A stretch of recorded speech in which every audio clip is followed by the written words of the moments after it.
Olá, irmãos. Mais uma vez nós estamos juntos para conversar um pouquinho sobre a nossa escola bíblica dominical, como nós temos feito, né? Não podemos estar presentes, né? Não podemos estar no mesmo local, mas isso nos impede nós estarmos em comunhão, estudando a palavra do Senhor. E nesse estudo que João escreve lá no capítulo 14, a partir do versículo 1, e o tema desse estudo vai falar sobre corações aflitos, né? E podemos começar essa conversa perguntando, né? Como nós podemos definir um coração aflito?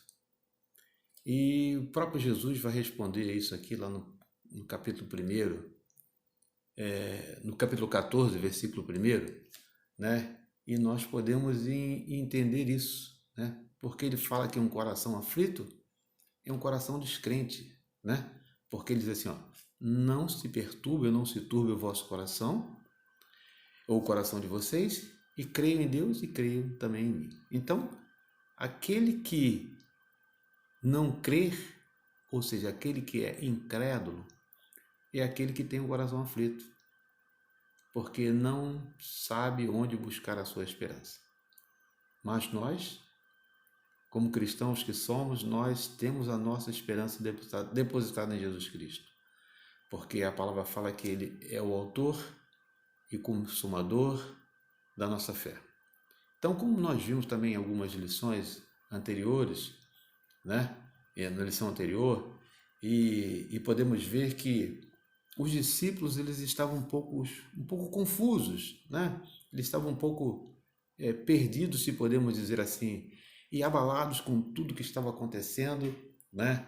E lá em João, no capítulo 13, do versículo 36 ao 38, né? Então nós podemos encontrar isso que diz assim, ó, então Simão Pedro lhe perguntou, Senhor, para onde vais? Jesus respondeu, para onde eu vou, não pode seguir-me agora, mais tarde, porém, me seguirás.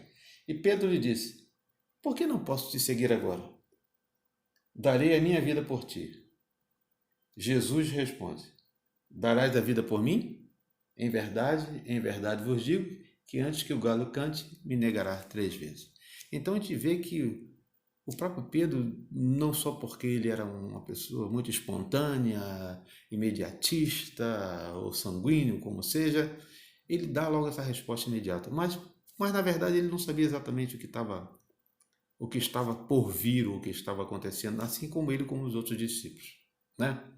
Então, Jesus tenta fazer os discípulos entender, né? E Pedro nos dá essa mostra que eles estavam um tanto confusos.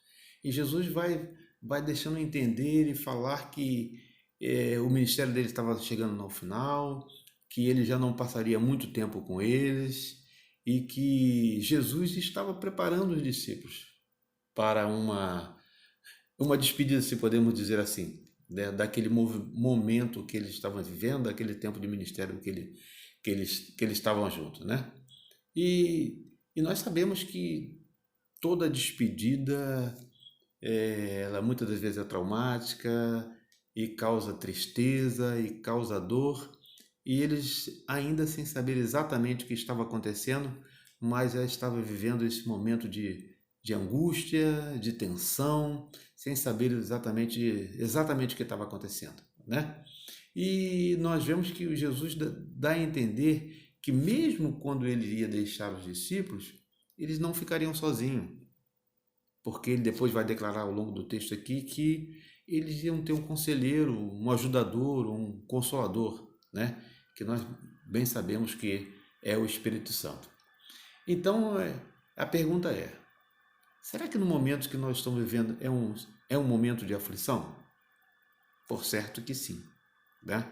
Nós estamos passando uns momentos difíceis, mas nós sabemos que eles não vão definir aquilo que nós acreditamos e aquilo que nós esperamos, né?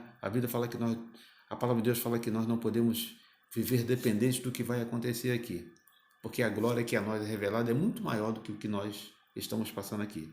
Nós estamos passando por algumas turbulências, mas isso não significa dizer que a vida que nos espera é uma vida de tristeza e uma vida de dores, mas sim é uma vida de eternidade e eternidade com Cristo, né? E lá em João, no capítulo 14, versículo de 15 a 17, diz: se vocês me amam e obedecem os meus mandamentos, eu pedirei ao Pai e lhe dará um outro conselheiro. Jesus dizendo o seguinte: olha, vocês vão ficar pouco tempo comigo, mas vocês não vão ficar desamparados, né? Então, para estar com vocês para sempre, o Espírito da verdade. O mundo não pode recebê-lo, né? O mundo não pode recebê-lo porque não vê e não o conhece. Mas vocês conhecem, pois ele vive com vocês e está com vocês. Então, muitas das vezes os discípulos ficavam confusos porque Jesus estava falando, muitas das vezes, falava das coisas que estavam acontecendo, do que eles estavam vivendo, e também falava de alguma coisa que ainda ia acontecer. E os discípulos muitas das vezes ficavam confusos. E esse foi um dos momentos, né?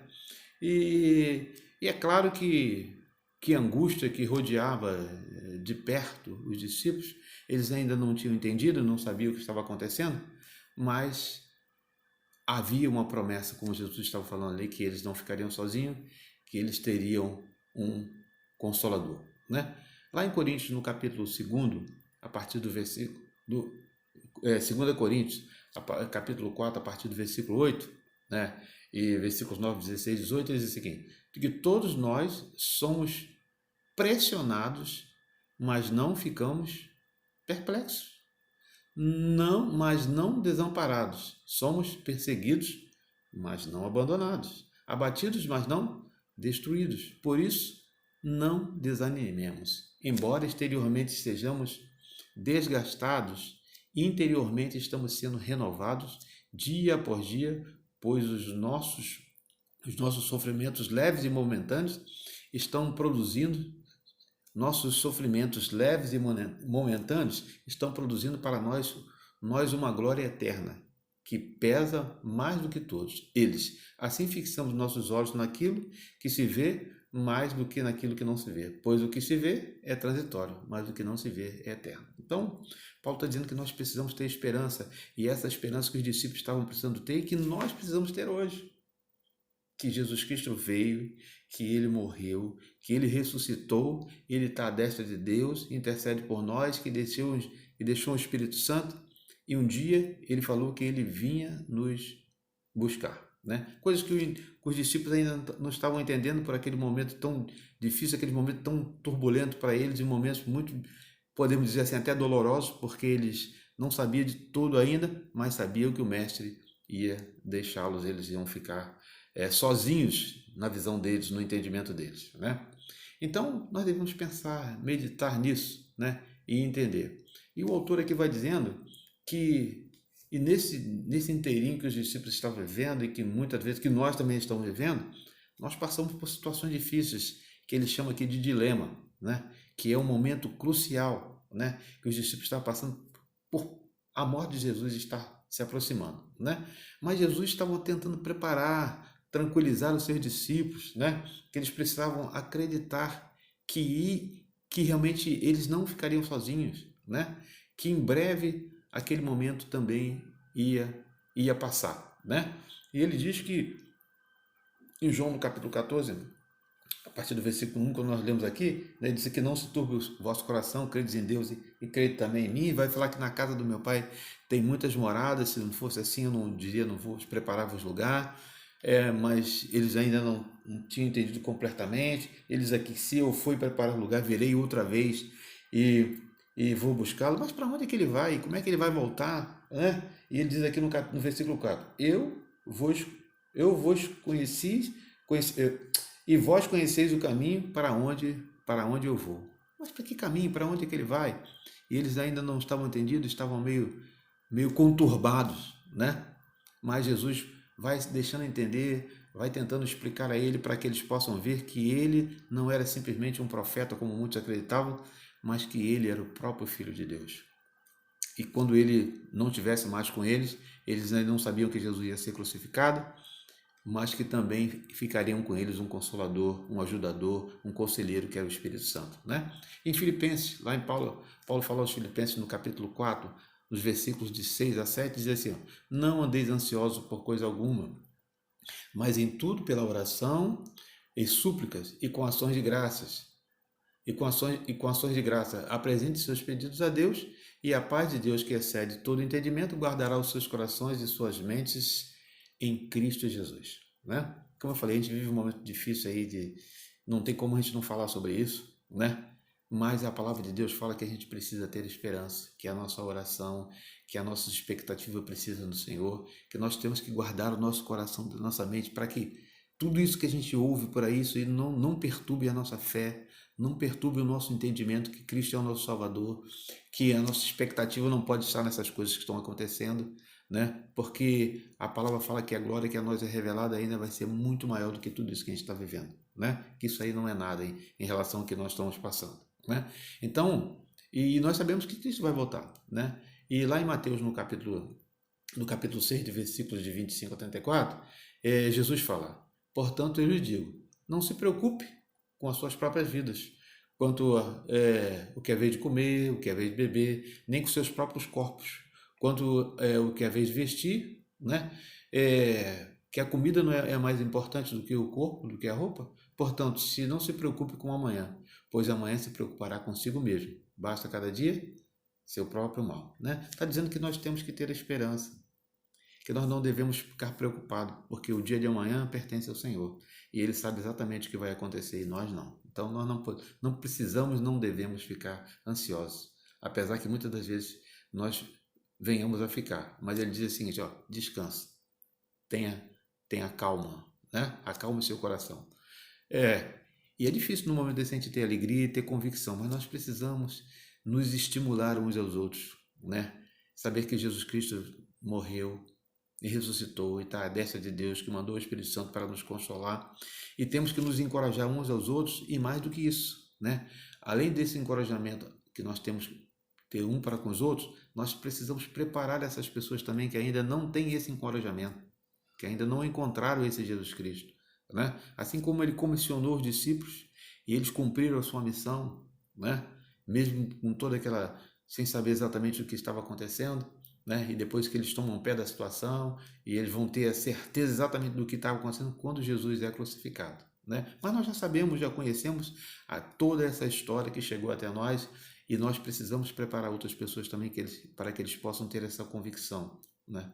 Que assim como os seus discípulos tiveram, nós precisamos ter. E lá em Hebreus, no capítulo 10, versículos 23 a 25, né? A palavra do Senhor diz o seguinte: apeguemo-nos com firmeza à esperança que professamos, pois aquele que prometeu é fiel, e consideramos-nos uns aos outros para incentivarmos, né? Incentivarmos ao amor e às boas obras. Não deixe de se reunir, não se deixe de se reunir com a igreja, segundo o costume de alguns, mas encorajemos uns aos outros, pois ainda quando vocês vêm, que se aproxima aquele dia, né? Está dizendo o seguinte: olha, hoje é um momento que nós não podemos, como igreja, corpo físico, nós não podemos, mas a igreja, corpo de Jesus Cristo, ela continua se reunindo, né? Ele está dizendo que aquele dia, ou seja, o dia da volta do Senhor, está se abreviando, e a gente precisa encorajar uns aos outros. Embora sejamos distantes uns dos outros, nós precisamos passar essa confiança, né, para que nós não venhamos nos desanimar, né? E aí o autor vai falar também que Tomé foi um desses que também teve dúvidas, né? Ali e a Bíblia vai falar lá aqui em João e outros textos, em Mateus, que Tomé é um dos 12, todo aquele movimento, isso um pouco depois, né, dessa narrativa. Ele não estava com os discípulos quando acontece todo aquele acontecimento, que Jesus é crucificado, que volta, que aparece a primeira aparição de Jesus, ele fica ainda confuso, quer ver, quer tirar as dúvidas, né? Então, sempre quando a gente lembra de Tomé, a gente lembra de alguém que teve dúvidas, né?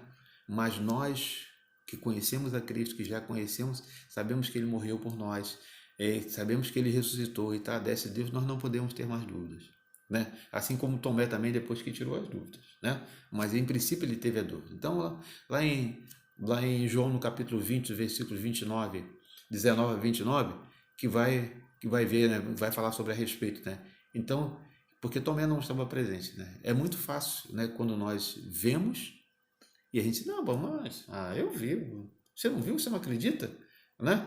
Então, quando a gente vê, é mais fácil de acreditar. Mas nós precisamos acreditar porque a Bíblia fala que nós precisamos ter fé, né? E a fé é aquilo que nós não vemos, mas nós temos a certeza que vai acontecer, né? No caso, a volta de Jesus.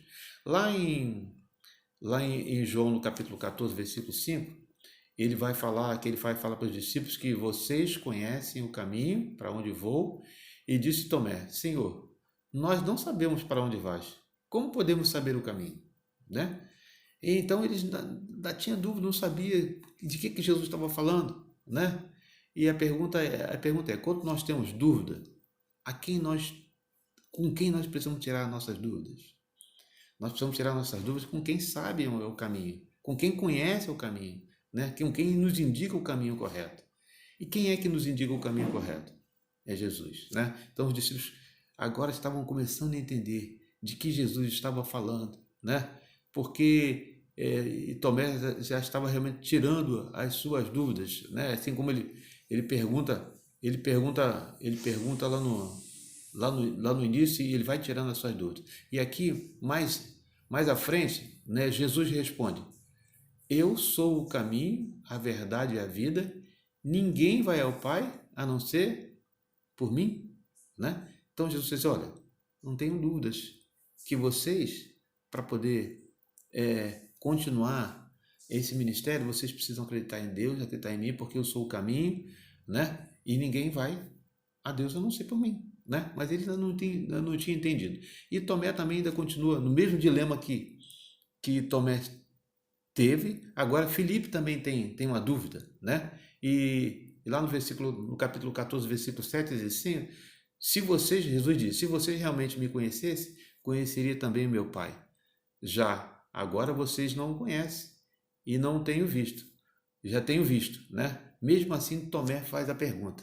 Tomé pergunta, Senhor, mostre-nos o Pai e isso nos basta, né?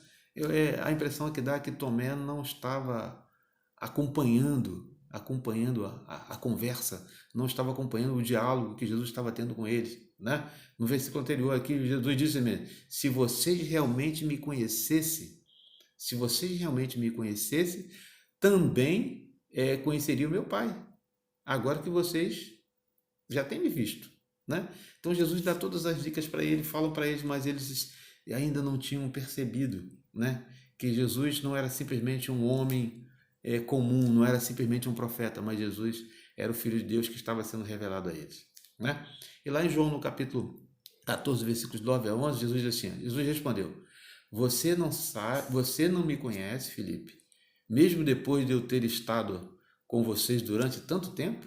Quem me vê o Pai. Como você pode dizer, mostre meu Pai.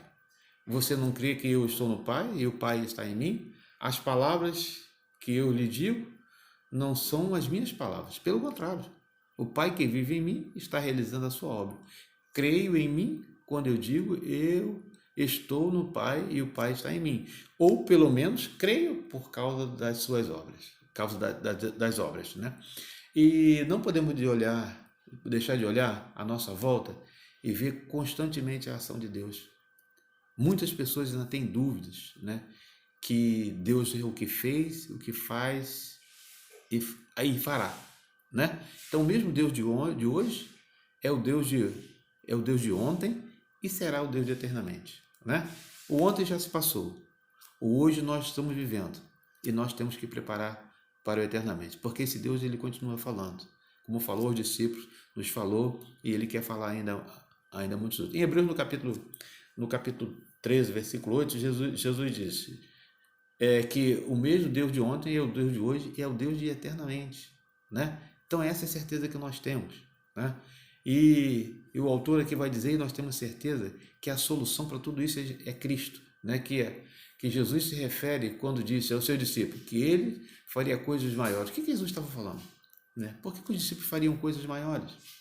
Nós sabemos que o ministério de Jesus foi um ministério rápido, um ministério de 3 anos, né? mas Jesus estava preparando os discípulos em amor, em obediência, para comissioná-los, para que eles continuassem fazendo a obra. Ele disse: em verdade, digo-lhes a verdade, aquele que crê em mim fará também as obras que tenho realizado, e fará as coisas ainda maiores da que eu estou fazendo, né, ou das que eu fiz, né? Mas ele falou: eu estou indo para o meu Pai. Então Jesus ia deixar essa vida terrena, mas ele precisaria preparar alguém, né, que fizesse muito mais do que ele, não da forma divina, mas que pudesse levar o evangelho, como diz lá, né, até os confins da terra. Então, em volume, em quantidade de número, os discípulos e nós já fizemos muito mais do que Jesus. Mas o Espírito Santo, aquele que nos capacita e nos orienta, a fazer ainda muito mais. E ainda precisa muito mais ser feito, né? Porque a palavra diz que Jesus vai voltar quando todos tiverem ouvido a palavra. E quando é isso? Nós não sabemos. Então a nossa obrigação é continuar proclamando o evangelho, né? E vamos ver aqui também lá que teve outros que teve também dúvida. Judas, né? Quando nós falamos de Judas, nós pensamos naquele que traiu a Jesus. Mas aqui nesse texto, esse enfoque que o autor aqui dá, não está falando de Judas Iscariote. Até João diz lá, né, que não é Judas Iscariote, né? É o Judas da Epístola, que lá no capítulo 13, no versículo 55 de Mateus, vai dizer que não é este o filho do carpinteiro, e o nome dele não era a mãe dele não era Maria, né? E seus irmãos não eram Tiago, José e Simeão e Judas. Então, mostrando que esse Judas aqui é o Judas irmão de Jesus, não o Judas Iscariote, né? Então, Judas também dirige a pergunta a Jesus. Disse então Judas, não Iscariote: Senhor, mas por que te revelaremos a nós e não ao mundo? Então Judas estava preocupado. Por que Jesus tinha se revelado a eles e não ao mundo, né?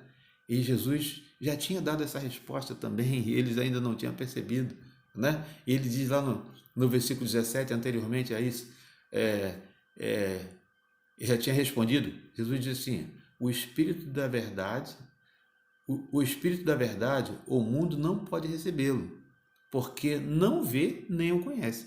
Mas vocês o conhecem, pois ele vive em vocês e está em vocês.